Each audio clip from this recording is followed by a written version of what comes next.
meus amigos, minhas amigas, estamos começando mais um programa Otávio Albuquerque, Cultura em Pauta, já tradicional, de todas as segundas e quartas-feiras, sempre trazendo aqui um convidado super especial para debatermos questões envolvendo a cultura, a educação, em âmbito local, mas também a partir de questões de caráter universal. Hoje não é diferente, hoje vamos conversar sobre a aplicação do socialismo, do comunismo, a possibilidade de aplicação desses sistemas políticos na contemporaneidade, sobretudo aqui no Brasil, mas também falando sobre uma perspectiva histórica. E é com muita satisfação, para debater esse tema, que eu recebo, vai ser uma conversa via Zoom, o professor de História Thales Augusto, a quem eu saúdo. Professor, muito obrigado pela participação, seja muito bem-vindo, obrigado pela gentileza de ter aceitado o nosso convite. Bom dia a todos os telespectadores, bom dia, Otávio, bom dia a todos que nesse momento estão aqui dispostos a dialogar. Afinal de contas, o diálogo é a base para tudo, principalmente para ideias ligadas a ideologias, quando sabemos muito bem que existe em nosso país hoje, digamos, uma dualidade, uma divisão muito grande. Então é necessário compreender cada vez mais nossa história, o passado, o presente, quiçá o nosso futuro.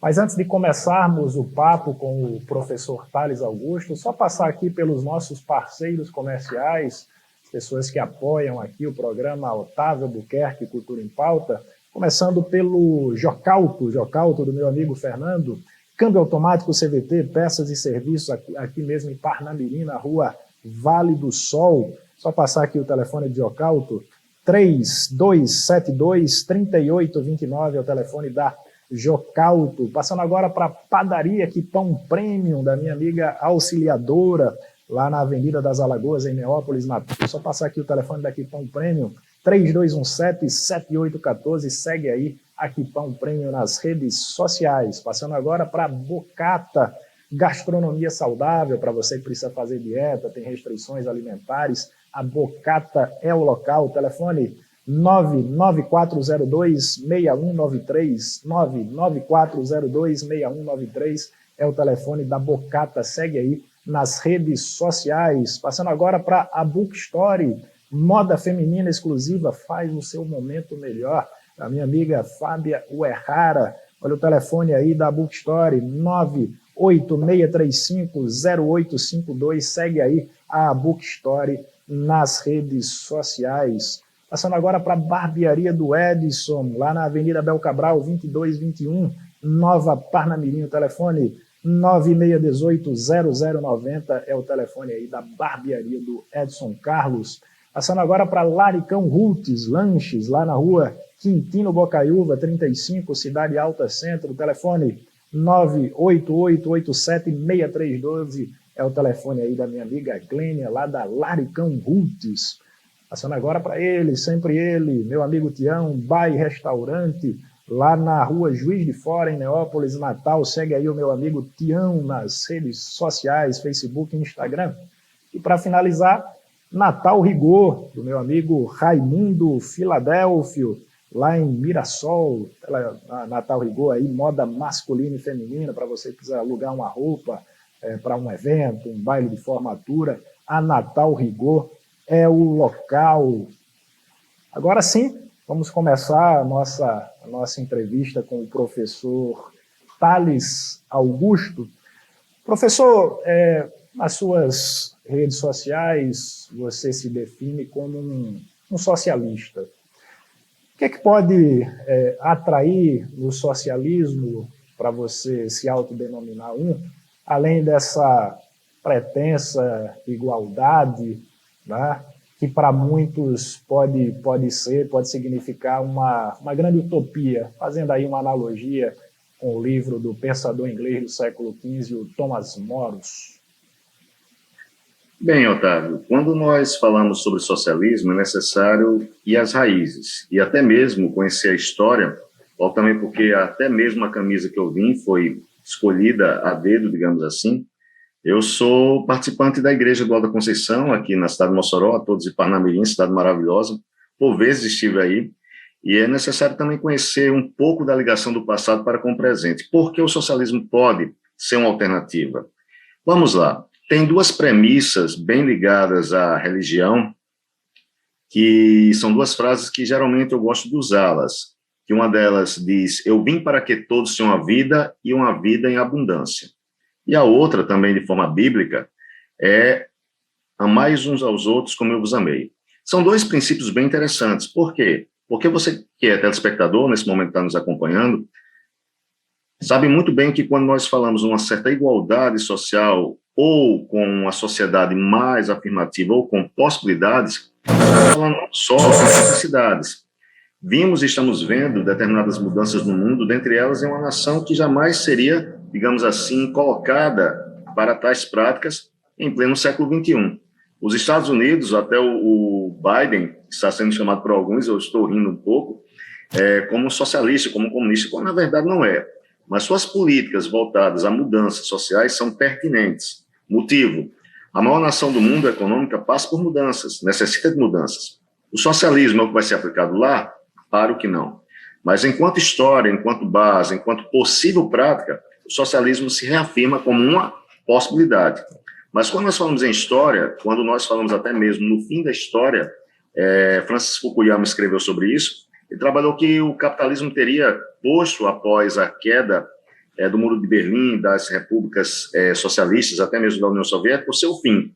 Quando, na verdade, o próprio capitalismo está se refazendo. Quando, na verdade, até as próprias esquerdas estão desfazendo. Quando, na verdade, até o socialismo, enquanto possibilidade do século XIX, quando da sua origem, até mesmo agradeço por citar Thomas More, naquilo que nós chamamos de utopia, vem mostrar que existem possibilidades. E até costumo dizer que sonhos não foram feitos para serem sonhados, sonhos foram feitos para serem vividos. Professor, você diria que o socialismo nunca deu ou nunca daria certo, porque, de certa maneira, ele vai de encontro, ou seja, ele está em oposição a algumas características que, para muitas pessoas, são inerentes aos seres humanos, como o egoísmo ou a ambição desmedida? Eu acredito que não, Otávio e telespectadores. O motivo: nós, e você acabou de falar sobre a questão da própria cultura, o seu programa leva tal termo no seu uso. A cultura tem como base uma das suas ferramentas principais, que é a educação. Existe uma diferença gigante entre doutrinar e educar. A doutrinação existe. Igrejas católicas, evangélicas doutrinam. Até mesmo a ideia da catequese, etc. Mas quando nós falamos em educação, por que a educação pode ser um caminho para chegar nesse socialismo? Simples. Nós, por vezes, não aprendemos que a igualdade, que o respeito, nós vivemos uma sociedade meritocrática, quando, na verdade, até a ideia de mérito, que depois nós podemos conversar sobre isso em outro momento, ela é muito discutida. Inclusive, é uma das bases da minha pesquisa de mestrado, junto ao professor Constantin Chipas, da UFPE, e também da UERN. Então, eu vejo que é um caminho. O homem, aí eu uso as frases de Rousseau, uma das frases: o homem nasce puro, a sociedade o corrompe. Eu concordo? Não. Mas também eu não concordo que o meu também não possa influenciar. Influenciar, sim. Definir, não. Por isso que a educação é um dos caminhos a levar a sociedade a rever seus conceitos. Porque o socialismo não é apenas uma alternativa econômica, é também uma alternativa, Otávio, ambientalista, perdoe-me, galera, quase que não sabe a palavra, ambientalista. Por quê? A ideia ecossocialista, em qual sentido? Nós só temos um planeta, nós estamos dia a dia destruindo esse planeta, e um dos motivos principais é o consumo desenfreado. Nós temos coisas em nossas casas, tenho certeza que vocês têm, eu tenho, Otávio tem, a galera da produção tem, que mal usamos, que compramos de forma desenfreada. Tudo isso é um processo educacional. Passa pela escola, mas a educação não acaba na escola. Escola, sociedade, igrejas, debate, até mesmo você está dando sua contribuição para esse debate. Professor, levando em consideração essa sociedade que a gente vive, que o senhor citou, pautada pela ideologia do mérito, essa sociedade tomada por um capitalismo selvagem, pelo consumo desenfreado, daria para a gente vislumbrar a possibilidade de uma transição desse sistema capitalista que a gente vive? Não sei se daqui a um longo prazo, um longuíssimo prazo, uma transição para uma sociedade socialista? É possível, Otávio. Só que quando a gente fala nessa transição, você usou uma palavra perfeita, o Brasil é um dos poucos países do mundo que não teve uma revolução. A China teve, Estados Unidos teve, Rússia teve, Cuba teve, França teve, Inglaterra teve, nós nunca tivemos. Em nossos livros de história, há dezenas, centenas, quiçá, de revoluções, mas na prática nenhuma. Então, quando nós falamos em uma sociedade onde o Estado Democrático de Direito é a base, e eu defendo, então todo esse percurso deve passar por algo que se chama o quê? Eleição, ou eleições. Então, para que haja essa mudança, essa transição, não é algo de imediato. É algo que necessita de um debate, é algo que necessita de um esclarecimento, é algo que necessita que as pessoas entendam que sua forma de consumo, que sua forma de vivência, que quando alguém está numa extrema pobreza, por vezes, ela vai procurar o quê? Um assento para a sua própria sobrevivência. Não é à toa que, infelizmente, temos uma população, nesse momento, gigante, com fome, fome mesmo no nosso país. Essas pessoas, não é impossível que caminhem para outros lados. Afinal de contas, quando um filho, uma filha, ontem, Dia das Mães, parabéns a todas as mães que estão acompanhando, parabéns para a mãe da galera da produção, também, o Otávio, todos vocês, mas é fundamental entender, dor e fome não se mede. Se ela não se mede, as pessoas não medem também consequências para a sobrevivência. Então, por vezes, isso vai para um caminho da criminalidade. Por isso que essa transição, quando você pergunta da nossa sociedade capitalista e um capitalismo selvagem, não como o homem primata lá dos titãs, eu diria que até pior, mas nós temos muito a pensar. Porque hoje o socialismo, o ecossocialismo, não aparece apenas como uma possibilidade, aparece como uma necessidade. Pois essa necessidade se faz de tal forma que nós temos que pensar. Imagine, eu trabalhei em algumas escolas aí, não vou falar o nome em Natal, porque eu não vou fazer o merchan, que eles colaborem com o programa, claro, mas quando a gente fala sobre essa questão, Otávio, é interessante. Eu peguei por vezes o ônibus que faz a parte intermunicipal para lecionar, morava lá no Baldo, próximo ao Baldo, ia para uma escola em Parnamirim, lá na Cidade Verde. E é interessante que eu me deslocava. Quantos e quantos trabalhadores, se os ônibus fossem bons, se os ônibus fossem tranquilos, não estariam usando os ônibus? Que eu diga agora, tantos ônibus também parados. Então, isso nos preocupa. Por isso que essa transição dessa sociedade que nós vivemos para uma sociedade socialista, ela pode existir. Olha o que eu estou dizendo, pode, mas não tem uma mensuração. Eu não posso dizer que daqui a 10, 20, 30, 40, 50, 100 anos. Por isso que para muitos é uma suposta utopia. Mas muitos também falavam que era utopia o homem chegar à Lua. Muitos falavam também que era utopia os avanços científicos. E nós vivemos tudo isso. Mas, mesmo vivendo tudo isso, temos tantas pessoas negacionistas em nossa sociedade. É uma pena. Pensando agora em uma perspectiva histórica, professor Tales, o Hayek, discípulo do Mises, da escola austríaca, o liberal, ele dizia que o socialismo ele parte até de uma essência positiva.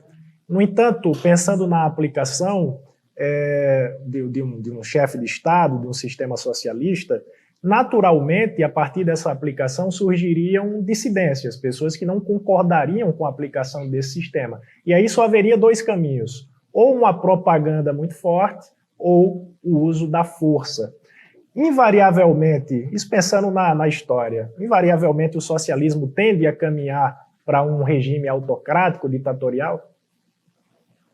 Na nossa história, nós tivemos várias sociedades que se autoproclamaram socialistas, inclusive comunistas. O próprio comunismo, adotado na União Soviética, adotou um termo socialismo, comunismo verdadeiro, socialismo prático, quando, na verdade, nós sabemos que o que caminhou lá foi muito mais uma autocracia stalinista, na qual eu sou totalmente contra, e, por vezes, infelizmente, Otávio, telespectadores, nós temos pessoas que, quando o poder está em suas mãos, as pessoas acabam cegando.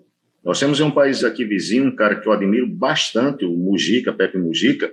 É engraçado que o carro dele até hoje, vocês devem saber, é um Fusca, e ele não adotou essa ideia do poder pelo poder. O que é que acontece? Por vezes, vários partidos políticos que chegam ao poder, até mesmo de esquerda, ao chegarem, saem das suas raízes.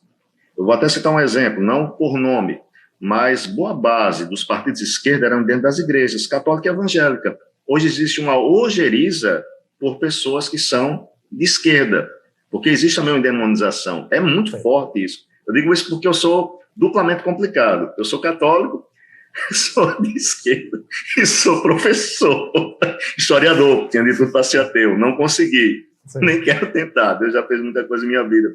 Mas sua colocação é muito interessante, porque essas dissidências existem. Existem interesses nas dissidências. E quando os quadros partidários acabam se sentando em assentos, acabam ficando em birôs, acaba, por vezes, saindo daquilo que nós temos enquanto teoria e, na prática, é totalmente diferente. Por isso a descrença, e eu não tiro a razão de muitas pessoas, mas também por isso, por acreditar naquilo que nós podemos fazer enquanto humanos, é que eu também continuo a acreditar e defender uma sociedade socialista. Um dos argumentos inveterados, antigos, dos teóricos marxistas, para refutar aquele argumento do senso comum, onde é que o socialismo deu certo? Os marxistas dizem o seguinte: o socialismo, na prática, aquele pregado pelo Marx e pelo Engels, o socialismo científico, ele nunca foi levado a cabo, na verdade. Né? Então, é isso mesmo, professor? Por exemplo, Cuba, União Soviética, China, esses países não tiveram um socialismo na prática, ou nesse sentido, pensando no socialismo preconizado pelo Marx? Otávio, quando nós falamos em socialismo, eu costumo dizer que não é uma receita de bolo. E também pegar todas as ideias do século XIX, aplicá-las no século XX passado e no século XXI, é no mínimo complicado. Outra coisa, nós não temos uma sociedade homogeneizada. Rússia, China, Cuba, Vietnã, até mesmo, digamos, para alguns a Venezuela, por mais que eu não tenha simpatia pelo Maduro, nem um pouco, quando nós falamos em reeleição, até eu concordo, mas reeleição desenfreadas, isso é no mínimo estranho, mas também que esse país decida seu futuro. Então, quando você coloca tais nações, eu afirmo o seguinte, até afirmo, que tiveram alguns traços de uma sociedade socialista, de uma sociedade comunista, mas na sua totalidade não, porque quando nós falamos na base marxista, e é interessante que eu tenho amigos marxistas fundamentalistas, eu não sou, alguns são até ateus, mas não acreditam em Deus, mas acreditam em Marx tal como a divindade. Eu acho interessante essa relação. Mas o que aconteceu nessas nações foram algumas práticas. Mas o que é que nós tivemos, por exemplo, em Cuba? Prisões, até mesmo morte a partir do paredão. Nós tivemos certas liberdades tidas como fora. E é muito comum, e eu até defendo o seguinte, que a pior das democracias prevaleça, não a melhor das ditaduras. Em uma ditadura, seja qual for, de direita ou de esquerda, nós perdemos quaisquer sentidos. Por isso que esses pensadores do século XIX, que também fizeram as leituras de Marx, eles compreendem que o que existiu pode ser que haja mudanças até um comunismo. Mas pensar que o capital, tal qual escrito no século XIX, vai ser aplicado em pleno século XXI, numa urbanização, em problemas os mais variados, Otávio, é trabalhar com sonhos tipo, vamos fazer isso. Não. Temos que fazer algo prático, algo ligado à sociedade, algo dialogado.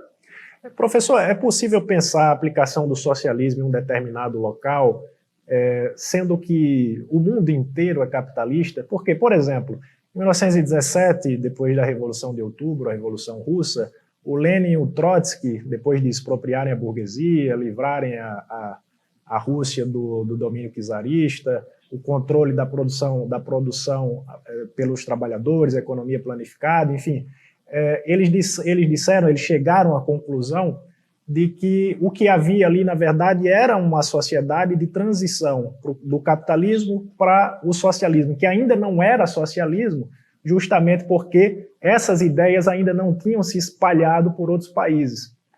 E aí eu repito a pergunta, é possível a gente pensar na aplicação do socialismo, sendo que o mundo inteiro é capitalista, ou pelo menos grande parte?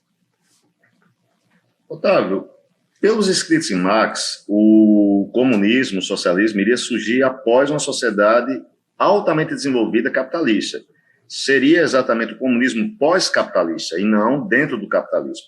As estruturas do capitalismo iriam ruir a partir dessas ideias, inclusive de contradições, como, por exemplo, a maior parte da sociedade não tendo como sobreviver, uma minoria, nós sabemos que 1, 2% da população mundial possui a maior parte do PIB, digamos assim, fazendo uma relação direta. Então, o que aconteceu na Rússia, e você bem frisou, foi numa sociedade que ainda era pós-feudal. Mais de 80%, 90% da população na Rússia vivia no campo. Havia um atraso gigante. Inclusive, a Igreja Ortodoxa tinha um poder também gigante, junto ao Estado. O czarismo, não à toa que o Vladimir Putin, que também não é um cara que eu admiro, sério mesmo, tenho altas ressalvas em relação a ele. O Vladimir Putin tem até um certo poder ligado aos czares, ligado àquela Rússia pré-revolucionária. Então, a aplicabilidade num único lugar é possível? Sim. Porém, vamos ver as situações. Dentro daquilo que nós temos em relação a boicotes, tem que ser avaliado.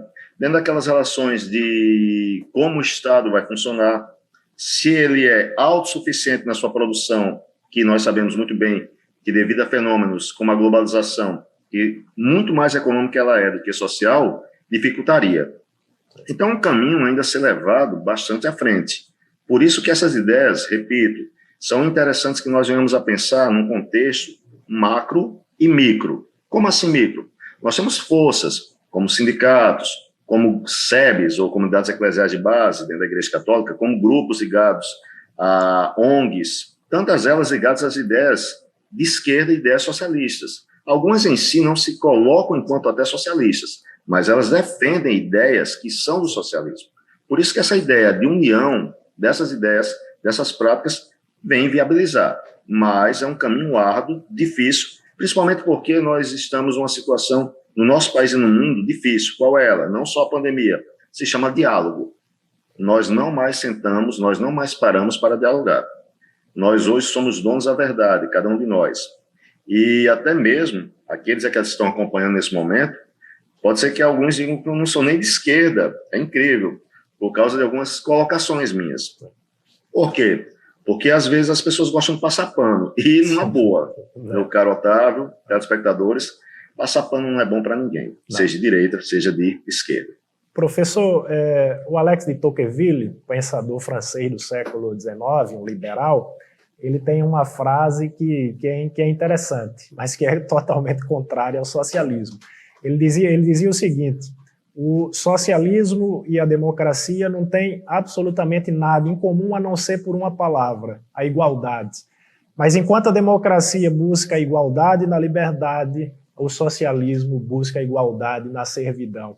Dá para a gente vislumbrar... Dá para a gente vislumbrar a ideia de igualdade e liberdade coexistirem em uma sociedade socialista, comunista, ou a igualdade sempre tem esse preço da restrição da liberdade? O Tocqueville, ao falar isso, ele pega num erro gravíssimo, ao meu ver. Primeiro, quando ele fala sobre democracia. Infelizmente, quando nós falamos em democracia, criou-se o senso comum que a democracia é uma igualdade, quando na verdade se resume muito mais às eleições, muito mais à ideia de voto, muito mais à representatividade. O socialismo em si, ele não só entra nessa seara daquilo que nós temos como representatividade, eleições, democracia, como também na ampliação de uma sociedade onde temos menos distorções ou até uma igualdade entre a sociedade. É bem comum, Otávio, quando nós pensamos em um país que eu admiro bastante, e não vou falar de Cuba, não vou falar dos países de esquerda, mas vou falar em países que têm hoje um IDH altíssimo, que são os países escandinavos, Suécia, Finlândia, Noruega, que possuem o que nós chamamos de estado do bem-estar social, que é uma espécie, digamos, de mescla daquilo que nós temos em relação ao capitalismo com o socialismo. Então, quando Tocqueville fala sobre a ideia da democracia ser benéfica e o socialismo ser exatamente um cerceamento da liberdade, que nós temos em países como Dinamarca, Suécia, Finlândia e Noruega, é uma sociedade muito mais democrática, uma sociedade onde os deputados ganham, digamos, seus 20 mil euros, por exemplo, e o pedreiro ganha seus 17 mil. As distorções são muito pequenas. Por isso que o socialismo, enquanto palavra, é simples, enquanto prática, é gigante. Enquanto vontade, mais ainda. Enquanto movimento, infelizmente, ainda está engateando. Por quê? Porque é necessário também rever os conceitos. São mais de 3 séculos, do 19 para cá, onde os pensamentos estão cada vez mais em efusão, cada vez mais se refazendo. Erros, práticas ou quaisquer coisas que maculem até mesmo a história, elas devem ser revistas. Não partir do erro enquanto erro, mas o erro enquanto aprendizado para não ser repetido. Professor, não só aqui no Brasil, mas no mundo inteiro, obviamente, sempre houve uma propaganda muito forte contra o socialismo, contra o comunismo. Aqui no Brasil, então, a gente sempre teve setores mais conservadores da sociedade, da política, combatendo o comunismo de todas as formas, inclusive serviu até de pretexto para a implementação da ditadura Vargas em 1937, né, o chamado Plano Cohen. Né? Agora, essa propaganda em escala global contra o socialismo, o comunismo, por parte das nações capitalistas, se deve a esse exemplo histórico de socialismo mal sucedido, vamos tratar assim, dessas nações, ou se deve a um certo temor, digamos assim, do grande capital, da ascensão de uma nova União Soviética, que no primeiro momento se industrializou bastante, teve um crescimento econômico significativo? Podemos entender o seguinte: existe um temor, sim, afinal de contas as pessoas ainda interpretam como socialismo até mesmo a tomada de todos os bens de alguém. Eu sou de esquerda, eu defendo as ideias socialistas, e algumas pessoas até vêm com aquela nomenclatura, Otávio, que eu acho massa. É o socialista de iPhone. Nem iPhone eu tenho, o celular está por aqui. Nem iPhone eu tenho. Aí eles dizem: meu irmão, professor, por que você não pega suas coisas e divide? Eu disse: meu irmão, porque é o seguinte, se eu for dividir, vai ser um pobre a mais. Não vai ser algo suficiente para essa divisão. O capital ele tem medo, por vários motivos. Quando nós falamos em possibilidades de uma sociedade mais igualitária, se as pessoas possuem maiores condições de sobrevivência, de vivência melhor, porque sobreviver quer dizer quase falecer, nós estamos falando aqui numa possibilidade de pessoas pensantes. Hoje sabemos muito bem, Otávio, que isso é uma das coisas que eu também estou trabalhando na minha pesquisa, a questão das cotas.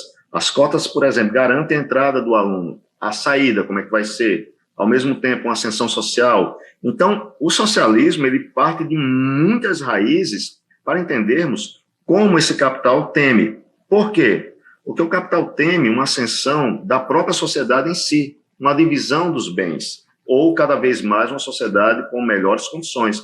Mas mal sabem as pessoas que são donas dos capitais. Não estou falando para você, meu caro, minha cara que está assistindo, que ganha seus 20, 30 mil reais. Eu tenho amigos que ganham isso, acham que são ricos. Eu disse: meu irmão, tu viaja quantas vezes pelo meio do mundo? Não, a cada um ano, 2, eu divido em 10 parcelas. Cara, tu é pobre, tu é igual a mim. A diferença é que você ganha um pouco mais e tem pessoas no nosso país que são miseráveis. Rico não pergunta se vai viajar, rico viaja. Rico não divide, ele paga. Mas eu tenho muitos amigos médicos também, a gente tem umas tretas bem legais. Então, é muito crítico. Ainda sobre sua colocação, só para que eu encerre, eu gosto de trabalhar de uma forma tentando ser didático, até mesmo porque sabemos que nosso público é variado, do seu programa, e é necessário uma linguagem que também seja acessível e também que as pessoas se identifiquem com isso. Sim. Por isso que quando nós falamos nessa medida, as experiências da União Soviética foram boas? Em parte sim, em outra não. A ditadura stalinista matou. O Estado totalitário stalinista se assemelha também ao Estado totalitário alemão nazista. Tem suas premissas, tem suas bases. Depois, pelo WhatsApp, eu te envio um dos meus slides, as minhas aulas. É estranho, eu sou professor de história, faço críticas à esquerda nas minhas aulas, faço críticas a práticas que supõem-se comunistas, socialistas. Por quê? Porque nossos discursos, Otávio, telespectadores, devem ser alinhados com aquilo que nós falamos, daquilo que nós vivemos. Não vai ser muito interessante falarmos tanto que não temos uma vivência.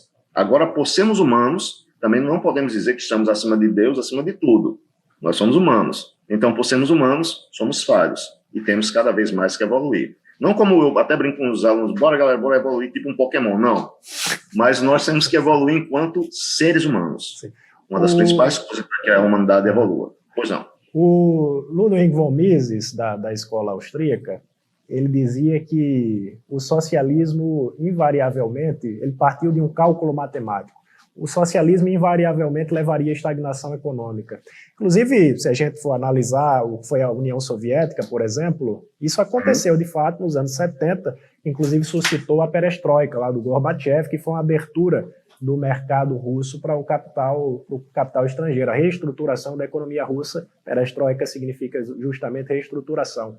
É isso mesmo, professor? Se a gente pensar, por exemplo, que numa sociedade socialista não há mais iniciativa individual, não há mais um sistema de comércio, consequentemente um sistema de preço, o socialismo poderia levar a uma estagnação econômica? Eu acredito que não, Otávio. Principalmente porque quando nós falamos de uma sociedade, nós estamos falando de uma sociedade global. Essa mesma sociedade global ela tem suas contradições. Vamos lá. Enquanto há pouco eu falei em países que têm um certo consumo, responsabilidade, como, por exemplo, a Noruega, a Finlândia e Suécia, nós temos os Estados Unidos e até mesmo a China, com seu consumo gigante e, diga-se de passagem, cada vez aumentando. Por isso que quando fala-se num cálculo matemático, Marx, quando ele escreveu o Capital, ele trouxe premissas. Muitas pessoas achavam que era uma fórmula de bolo. E quando aplicada, você tem uma ideia aplicada dentro de uma sociedade com ideias, ideologias e pessoas. E pessoas nem sempre seguem tudo aquilo que também está o quê? Posto. Por isso que quando você citou há pouco essa ideia desse pensador, nós temos que pensar o consumo. Nós temos hoje uma sociedade, repito, com um consumo desenfreado. Nós temos uma sociedade que ela nasce já pensando em quê? Nos filhos terem sua meritocracia, passarem por cima de tudo e todos. Estou tentando lembrar o nome até de um documentário nos Estados Unidos recente sobre educação, que as pessoas compravam vagas lá dentro das escolas, das universidades. Depois, se você achar, pode lembrar que fugiu da minha cabeça. Sim. Então, o socialismo em si, ele seria ao contrário, benéfico por quê? Porque teríamos como consumir de uma forma o quê? De uma forma organizada, de uma forma sustentável. Mas Tales não iria entrar em colapso, já que o consumo, já que o lucro é a base de tudo na vida, no capitalismo, o consumo, o lucro deve até haver. Mas nós sabemos que, por vezes, o lucro é desenfreado, o lucro é exorbitante. Otávio, você tem mais medo do fim do mês ou do fim do mundo? É praticamente a mesma coisa. Cara. É nada, velho. Final do mês é só pra gente que é lascado, tem que pagar os boletos. Quem é rico pode chegar ao final do mês e está de boa. Final do mundo é para todo mundo. Então vai todo mundo na onda. Por isso que eu estou falando, afirmando. É necessário rever conceitos, é necessário rever a sociedade atual, sua aplicabilidade, os conceitos que nós temos, até mesmo, por incrível que pareça, do socialismo no Brasil é diferente do socialismo em outras nações. Quando nós falamos em comunismo, como, por exemplo, Noruega, Finlândia e Suécia, é algo muito longe do que nós temos. Como também o Estado social, Estado do bem-estar social, que é algo que, digamos, eu queria pelo menos isso no Brasil. Pelo menos isso. Mas nem isso nós temos. Professor, a gente já está se encaminhando mais ou menos para o final do programa, Otávio Albuquerque, Cultura em Pauta. Eu tenho certeza que quem está nos assistindo pelo meu canal no YouTube estão gostando, e também pela TV Potiguar Notícias, um conteúdo riquíssimo que você está apresentando. Eu tenho duas perguntinhas rápidas para fazer para você. Primeiro, pensando nos partidos políticos hoje no Brasil, eles realmente contemplam uma ideologia comunista, socialista? Se a gente pensar, por exemplo, que a gente tem muitos dirigentes desses partidos, comunista e socialista, que são ricos, são pessoas de um alto poder aquisitivo, inclusive candidatos a cargos eletivos, eles realmente contemplam essa teoria? Se a gente pensar, por exemplo, no Partido Comunista, é o mesmo Partido Comunista lá do Luiz Carlos Prestes, por exemplo? Não, não são. E serei rápido aqui com o relógio do lado. As siglas nem sempre correspondem à verdade daquilo que foi feito, vivido e praticado. Por exemplo, qual o período da história do Brasil que os bancos mais ganharam dinheiro? Foi durante o governo do PT. É incrível isso. Os banqueiros ganharam muito dinheiro. A população também ganhou, mas devido à população ter ganho, muitas pessoas se esquecem desse fato. Partidos como, por exemplo, o PCdoB, tem muitas raízes hoje dentro do próprio PT. A própria cláusula de barreira pode fazer com que ele desapareça. O Partido Socialista Brasileiro também tem suas ideias, porém não tão à esquerda. Dentro desses partidos, por exemplo, do PT e principalmente do PSOL, nós temos quadros de esquerda. Eu considero o PSOL de esquerda, o PSTU de esquerda, e existe até dentro desses partidos algo mais à esquerda ainda. Porque um dos problemas, até para que eu volte para você, para que a gente não passe do tempo, um dos maiores problemas da esquerda, meu caro Otávio, se chama falta de diálogo entre nós mesmos e o tal do puritanismo. Sim. Nós, às vezes, ficamos disputando entre nós mesmos quem é melhor, quem é mais à esquerda. Quando nós não conseguimos dialogar com nós mesmos, fica difícil dialogar com qualquer outra pessoa que não seja dentro do nosso partido. Por isso que a esquerda perde cada vez mais espaço. E o socialismo, infelizmente para muitos, que é a temática de hoje, torna-se muito mais um sonho que uma prática, mas eu ainda acredito. Última pergunta, professor, já agradecendo. Eu tenho muitas dúvidas sobre a aplicabilidade do socialismo e, posteriormente, do comunismo. analisando o que foi a tentativa, né, de aplicação na história nesses países que a gente citou aqui no nosso papo. Vai dar certo, ou deu certo, ou vai dar certo algum dia o socialismo? Eu não sei. O capitalismo deu certo?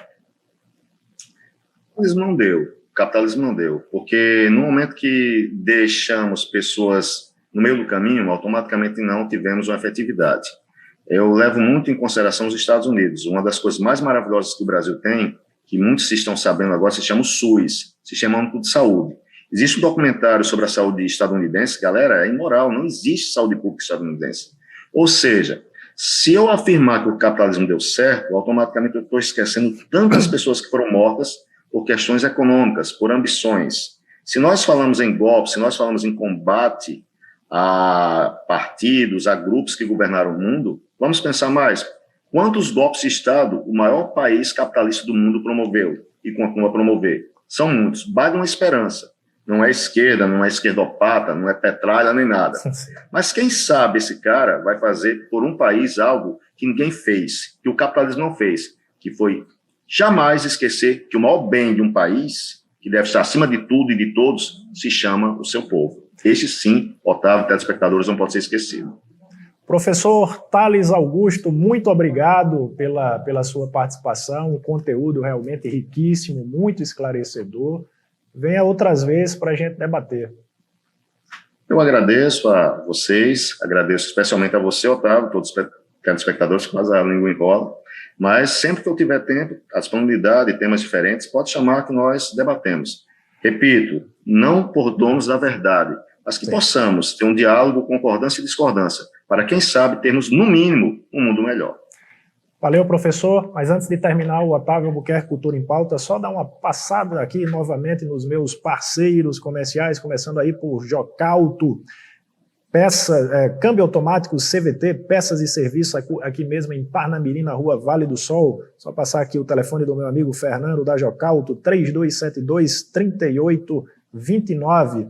Passando agora para aqui, Pão Prêmio, da minha amiga auxiliadora, lá na Avenida das Alagoas, em Neópolis, Natal, telefone 3217-7814, segue aí Aqui Pão nas redes sociais. Bocata, gastronomia saudável, para você que precisa fazer dieta, tem restrições alimentares, a Bocata é o local, telefone 994026193, segue aí a Bocata no Instagram e no Facebook. Passando agora para a Bookstore, moda feminina exclusiva, faz o seu momento melhor, da minha amiga Fábio Errara. Olha o telefone, 986350852, segue aí no Instagram e também no Facebook. Passando agora para a barbearia do Edson Carlos, Avenida Bel Cabral, 2221, Nova Parnamirim. Telefone 9618-0090, segue aí a barbearia do Edson Carlos. Laricão Roots, Rua Quintino Bocaiúva, 35, Cidade Alta, Centro, 98887-6312, é o telefone do Laricão Roots Lanches, segue aí também nas redes sociais. Tião Restaurante, Restaurante do Humilde Tião, lá na rua Juiz de Fora, em Neópolis, Natal, segue aí também o Tião nas redes sociais. E para finalizar, Natal Rigor, do meu amigo Raimundo Filadélfio, parceiro aqui da Potiguar Notícias, Rua Passeio das Rosas, 801, Mirassol, 523, o telefone 3206-2171, segue aí a Natal Rigor, moda masculina e feminina nas redes sociais. Por hoje é só, mas quarta-feira, compromisso firmado novamente, mais um convidado super especial, encontro vocês lá. Até mais.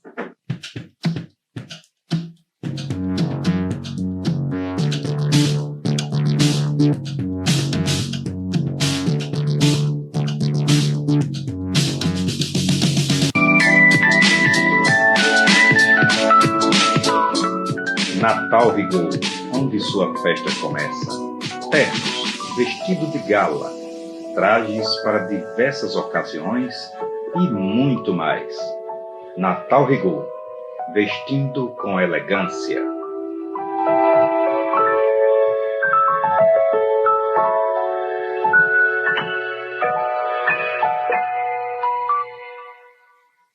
Somos o Potiguar Notícias, o portal do Rio Grande do Norte. Somos a marca da nossa economia.